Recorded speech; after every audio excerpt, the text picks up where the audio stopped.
mais li ci gën a am solo daal mooy il faut qu'on pense aux populations. C'est vrai démanteler ay bases rebelles moom c'est bien mais nag aussi il faut qu'on pense aussi à la population parce que population bi ñoom waruñu def les frais de ce qui est en train d'arriver entre l'armée sénégalaise et aussi le mouvement rebelle de la Casamance. Donc je crois que daal l'un dans l'autre il faudra que ñu xalaat askan bi parce que lii aussi metti na fi nga xamante ne fa nga dëkk nga koy nar ko quitter pour mën a sawee sa bakkan te doo xam sax fi nga jëm aussi ndax foofa di nga fa am li nga xam ne moom nga bàyyi fële loolu c'est déjà un problème parce que kii bàyyi këram bàyyi léppam pour dem feneen peut-être dafa bëgg a sawee bakkanam rek mais fi nga xamante ne mooy sa base fi nga xam ne mooy sa origine aussi nga nar ko bàyyi fa sa lépp aussi vraiment loolu métti na et je crois que war nañ xalaataat bu baax a baax population yi. métti na également moo suur ci ñi nga xamante ne ñoom la ñuy fekk ji ku ci mel ni maire bu Ouloumpane dégg nañu ko moom mu ngi sàkku dimbal pour mën leen dimbali. mooy li tax nag responsabilité dañ ko war a partagé lu ma jël lépp chargé ko état bu Sénégal wala armée bu Sénégal responsabilité bi mooy ñi yeewaat fitna. ci wàllu trafic de bois ci wàllu mbayum yàmbaa mi ñuy aay ci dëkk bu nekk ci biir Sénégal parce que armée bi sasam mooy fexe ba lépp luy rébellion wala lépp loo xamante ni bii terrorisme la ak lu mën a indi fitna moo taxaw sàmm ci dëkk bi yépp ak fi mu mën di yem ba ci frontière bi loolu nag bu fekkee am na ay attaques yi am ci wàllu bois bi ñuy sàcc ci wàllu yeneen ak yeneen c'est vrai que metti na mais fokk ñu indexé waa MFDC fësal seeni ay responsabilité ci li yeewaat fitna ji parce que bu ñu entamé ay jéego bu ku nekk ni waaw na ku nekk sàmm ay kàddoom ci wàllu waaw xeex la nag bu bari lool ay mugu-mugu yoo xam ni xëy na mënuñu leeral lépp mais de toute façon ñoom ñoo ci ëpp la ay responsabilité te jàpp naa ni boo nekkee ci ab nekk di mébét mu lakk mën naa lakk itam buntu ba tëju mooy li tax nag kenn ku nekk ci ñaari parti yi na respecté ay kàddoom engagement am ci paix définitive foofee ci diwaanu Casamance parce que ñi nekk victime duñu responsable ci dara ñoom sababu ñu xeex bi ñoom attaqué wuñu ay victimes la ñuy doon toujours ne serait-ce que sax nga respecté leen vraiment xam ne li nga yóotu mënoo ko jox nga teg ko ci suuf parce que nag am réew kenn du ko toj ñaar. Mansour ñu wàddu jëmale ko ci leneen cadre unitaire bi ëmb syndicat national ñiy yëngatu ci ndox mi ak itam syndicat démocratique ba tey bi ëmb ñiy liggéey ci ndox mi ñoom nee nañu onduñu ci doxalinu intersyndical bu ëmb liggéeykatu Sen'Eau bu ñu sukkandikoo ci seen ay kàddu intersyndical boobule li ñu bëgg mooy yàq image wu société bi te nee nañu bëgg nañu itam tagatembel sommet mondial de l'eau bi da war a am fii ci réew Sénégal ñu ci joxoñ baaraamu tuuma itam waa SDE di xam le ni kon ñoom ñoo nekk ci ginnaaw intersyndical boobule di leen woo ñoom ñëpp ñu toog ci table daal di sekkup waxtaan ñoo di cekk Omar Sy àdduna ci micro Safetou Bandiaye mu ngoog daañ si dellu si ci kanam wala ci suñu yeneen i xibaar waaye Mansour ñu nemmeeku féewaloo ci ñi nga ñoo xamante ne ñoom ñoo bokk secteur bu ñuy yëngatu. waaw xam nga jàmbat yi sax nag fi mu nekk nii moom mënoo def benn journal bu da ngay fésal ñaar wala ñetti jàmbat yoo xamante ni bii benn responsable la am mooy nguur gu Sénégal. gis nga li metti Sénégalais yi ñuy jàmbat ngir intégration fonction publique ñuy jàmbat ndax ni ñu leen téye baaxul ñuy jàmbat ndax ni leen entreprise yi téye baaxul yëpp benn responsable la am bi ko mën a jubbanti booy jooyti fooy dem yoon ngay dem booy jooyti fan ngay dem ci ki ko mën a jubbanti mais bu fekkee kooku moo la teg natt bi ça pose problème démb ak léegi li ñu wax ci ay difficulté yu liggéeykat yi di jànkuwanteel kenn xamul nu mu toll xadit tey maa ngi def ay gëstu ay enquête ci liggéeykat yi nekk ci autoroute Ila Touba bi ci ni leen société intérimaire yi di exploité di leen wàññi seen salaire ci limu ay téeméer ñenn ñu di leen dàq loolu bis bu explosé fii Sénégal dinañ ni Sénégalais yi maintenant vraiment ay jaam lañu ci seen biir réew. yooyu nag moo war a dakk état bi encore une fois fu dossier nekk xam na ko. fu njaq siy boye xam na ko. na jël responsabilité mi lay war a suul Sénégalais yi fu nekk ñu ngi souffrir. liggéeykat bu ñu demee ba mu gën a sonn ab chômeur y a problème. te bu ñu demee Serigne Saliou ba ñu naan liggéeykatu Sen'Eau yi waa SDE ñoom ñoo nekk ci seen ginnaaw Sen'Eau ku ne xam na ni jafe-jafe yi fam dafa bari. non man bi ma déggee xibaar bi tuuti ma rek parce que vraiment waa Sen'Eau bu ñu demee ba ne waa SDE ñoo nekk ci ginnaaw des responsables pour ne ñoom ñuy ñaxtu. gis nga Sen'Eau ñoom ñu yàq seen der ñoom ba ñëwee Sénégal ba léegi. dañ fay defagul benn résultat bu am bu performant ñoom ñoo yàq seen dara parce que li ñu déggee woon ak nit ñi ba léegi dañ cay deful dara kan nga c'est-à-dire ban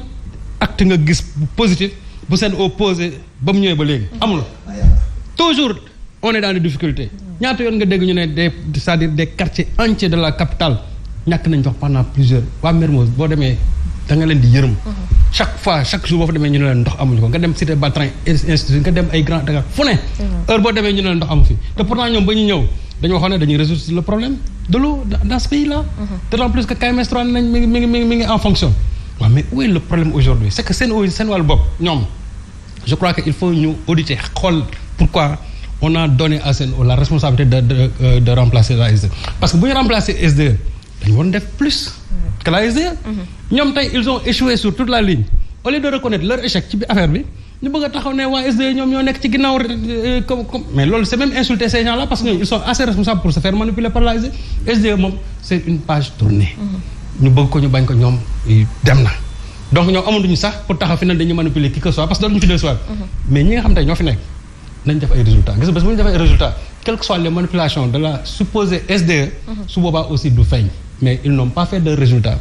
population bi ñoom ñu ngi koy ŋaññi donc je crois que ñoom ñoo yàq seen der kenn yàqu seen dañoo yàq seen der parce que ils n'ont pas encore fait un seul acte positif dans le domaine de l'eau. Serigne Saliou ñi itam amuñu lu leen neex muy fédération bi ëmb syndicat ñi yëngatu ci wàllu wérgu yaram ñoom seen ñaareelu plan d'action tey la ñu ko tàmbali muy ñetti fanu grève boo xamante ne dañu koy amal li ni mel nag bu ñu sukkandikoo ci kii yore kàddu fédération bi topp nañu ko bu baax ci Ndakaaru waaye itam ci yeneen i diwaan fële ca hôpital Idrissa Pouye bu Grand Yoff suñu reporter demoon na fa moom ñamu fa fekk ñu demoon ngir faju ji njàkkare ak tiis la ñu am ñu ngay sax ñaxtu ñu ondu ci kon ak Abdoulaziz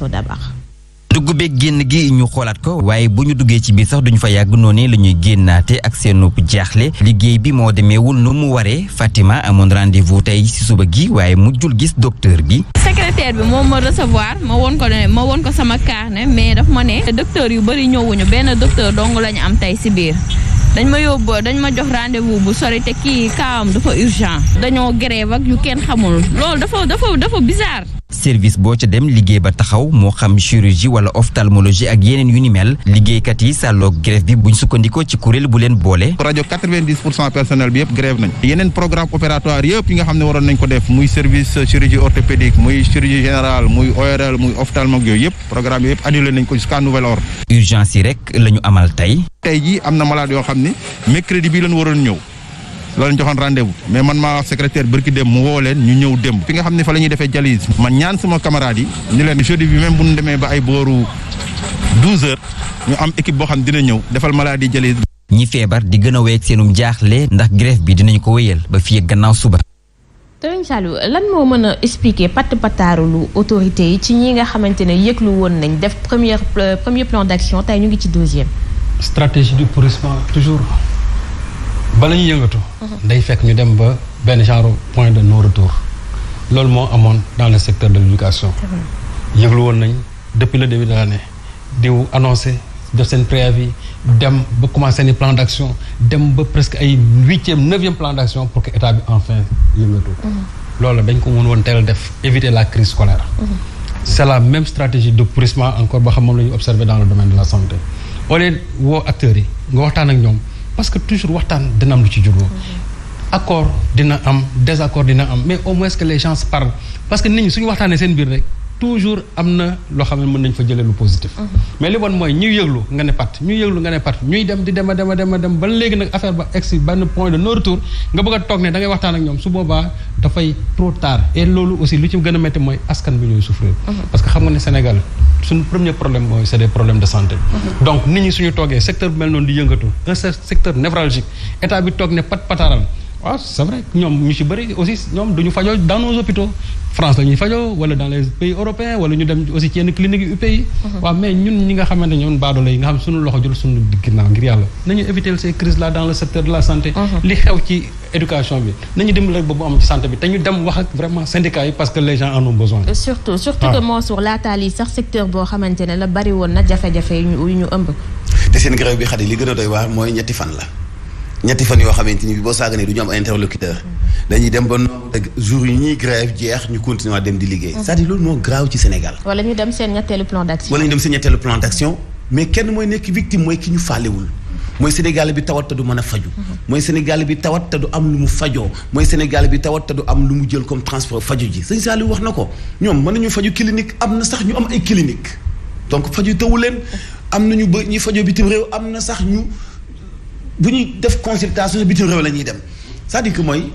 amuñu respect kon ci ñi nga xam ne ñooy consommer li ñu am ñun ci wàllu santé loolu itam encore responsabilité kat la. ñi ñu ko dénk muy waa nguur gi war a indi ak coppiteef nañu woo liggéeykat yi comme Cheikh Seck mi doon wax sànq tey bari nañu nekk ci ñoom moo leen ëpp diplôme fuufi ndolle dafa jàng ba nga xam ni xam-xamu kese la. nga am doom yu mel noonu doo leen valoriser doo leen jox gëdd da nga leen di doye dal. ñu taxaw nekk ci télé di kaas parce que lii la ñuy réclamer lii la ñu bëgg moi je pense loolu moo damaa foog ni. kaas gi nit ñi kaas moo leen neex. ci ni dañoo sonn dañuy souffrir système Hitler boobu ñu bëgg indi egguñu fa de. wallaay du sotti. pour souffrir nit ñi kenn dootu sañ a kaas. parce que seetaan gi moo ëpp xat yi. seetaan gi ci souffrance sénégalais yi moo ëpp. ñeneen itam Mansour ñoom dañuy kaas itam mu di ay jàngalekat ci wàllu formation professionnelle ak technique amaloon nañu toogaayu ñaxtu ca buntu ministère yeneen fële ca diwaanu Diamniadio yooyu la jàngalekat la ñuy ñaawlu mooy ŋàbbin bu bon ñeel seen carrière jëmale jóge ci seen jëwrin bi ñu dénk wàll wi seen ndaje boobu leen nag takk der yi ñoom ñoo leen fa mujj fekk daal di leen fa tasaare ndax dañoo naroon dugg ca biir ministère ya ñu ondu ci ak Cheikh Ahmed Tidiane Seck.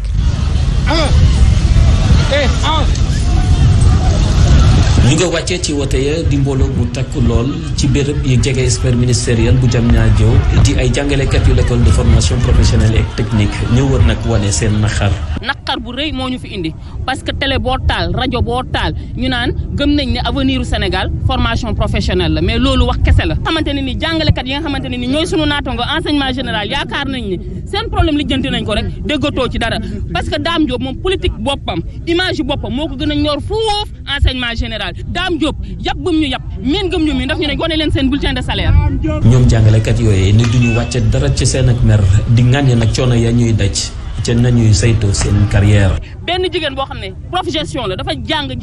ba jàngal benn élève ba kooku ñëw nekk fonctionnaire moom ñu ne ko nekkoo fonctionnaire. moom kenn mënut a toog ak moom parce que da ngay demander nga ne dama soxla audience le minimum mooy mu répondre la ne la man kat aw ma jot wala temps yi dinaa la kii mais day noppi jaralu ko mu toog wut ay solution ñun tamit jaral nañu ñu nekk ci mbedd mi di xeexanteeg moom. manifester bii mujjee nag dem ba jéggi dayoo ndax jàngalekat ya dañoo bëggoon a dugg ci biir makkaanu super ministériel ba gendarme yi aaye leen ko lank ne du ca dal tax sax ñu sànni ay gaz lacrymogène mu takkar naa c'est lool. ba tey ci njàng meeg njàngale mi ñu wutali diwaanu Linguère foofu le secrétaire général départemental bu Union démocratique bi ëmb jàngalekatu Sénégal yi moom la mu bëgg mooy ñu soppi programme mu njàngum Sénégal gi ndax mu mën a tënku ci suñu ay culture waaye itam suñu ay réalité mu bañ a doon bu réew France mu di Amadou Sidibé xam na ni résultat yi ñu bëgg a am faw rek ñu def lii buñ ci bëggee egg ñu déglu ko. école Sénégal buñ koy wax sax daf may def ay ree parce que école bu existé wut Afrique ñëpp ñi nga xam ne ñi colonisé woon nañ leen fi amuñu école lii ñu yor nii institution la boo xam ne bii tubaab bi moo ko fi bàyyi woon ñun ñu nekk ci di répété rek yaakaar ne alors ci base boobu ci la ñuy former sunu ay citoyens mais non nekkul foofu kooku moom vraiment débat bu xóot la boo xam ne société bi ci boppam ñoo ko war a porter pour créer seen école.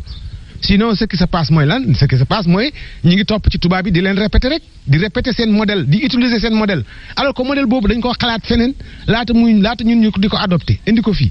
donc ñun buñ ko indee fii dañoo war a intégrer suñu ay réalité ci suñu ay activités la ñu war a débarrer activités yoo xam ne de manière très intelligente lañ ko war a façonner. d'accord Mansour dafa mel ni secteur yëpp am ay jafe-jafe. yëpp secteur liggéey yëpp am jafe-jafe. secteur njaay njënd yëpp am jafe-jafe.